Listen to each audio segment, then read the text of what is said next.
புதுச்சேரியில் புனித பேட்ரிக் மேல்நிலைப்பள்ளி சிபிஎஸ்இ 10ஆம் வகுப்பு அரசு பொதுத் தேர்வில் 100% தேர்ச்சி பெற்று சாதனை படைத்துள்ளார்கள். ஒரு சிறப்பு பார்வை. புதுச்சேரி புனித பேட்ரிக் மேல்நிலைப்பள்ளியில் சிபிஎஸ்இ 10ஆம் வகுப்பு அரசு பொதுத் தேர்வில் எழுதிய 193 மாணவர்களும் தேர்ச்சி பெற்று 100% தேர்ச்சியை பதிவு செய்துள்ளனர்.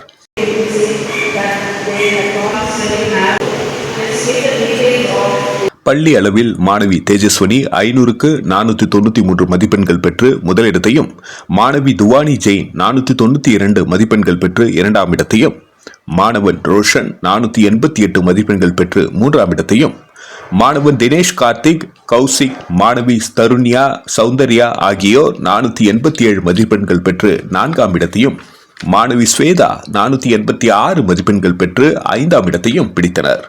தேர்வு எழுதிய 193 மாணவர்களில் 450 மதிப்பெண்களுக்கு மேல் 57 மாணவர்களும், 400 மதிப்பெண்களுக்கு மேல் 137 மாணவர்களும், 350 மதிப்பெண்களுக்கு மேல் 190 மாணவர்களும் தேர்ச்சி பெற்றுள்ளனர். மேலும் கம்ப்யூட்டர் அப்ளிகேஷன் பாடத்தில் 14 மாணவர்களும், தமிழ் பாடத்தில் 10 மாணவர்களும், பிரெஞ்சு பாடத்தில் 2 மாணவர்களும் 100 மதிப்பெண்கள் எடுத்துள்ளனர் என்பது குறிப்பிடத்தக்கது. புதுச்சேரி புனித பேட்ரிக் மேல்நிலைப்பள்ளியில் சிபிஎஸ்இ 10ஆம் வகுப்பு அரசு பொதுத் தேர்வில் முதல் 5 இடங்களை பெற்ற மாணவர்களை பள்ளியின் தாளாளர் திரு ஃபெட்ரிக், முதல்வர் திருமதி ஸ்டெல்லா, மருத்துவ இயக்குனர் திருமதி ஜீட்டா ஃபெட்ரிக் ஆகியோர் பூங்கொத்து கொடுத்து கௌரவித்தனர். நன்றி. மக்கள் மொழி செய்திகளுக்காக சரவணன், புதுச்சேரி. Also,